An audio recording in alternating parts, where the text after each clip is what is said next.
छैन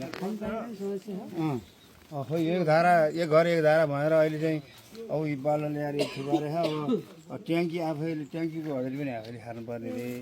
अब पाइपलाइन आफैले खानुपर्ने अब पालि यहाँ घर बुझ्दा चाहिँ के थियो भन्दा अब पाइपलाइन चाहिँ खन्नुपर्छ होला बजेट अलिक कम भएर भन्ने कुरो थियो अब अहिले बिचबिचमा बिजुलीहरू पसेर चाहिँ नि अब सबै कुरा आफैले गर्नु पर्यो सबै आफैले गर्ने भएपछि अब किन चाहियो बजेट पो किन चाहियो र किन हाल्नु पर्यो होइन अब यस्तो यस्ता समस्याहरू छ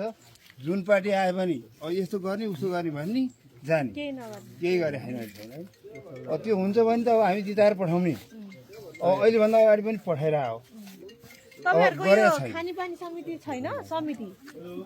समिति छ ल यति भन्दै होइन सबै उहाँले हेर्नुहुन्छ अझै भन्नुहोस् के छ होइन हाम्रो यहाँ त छ 20-22 सिम्पान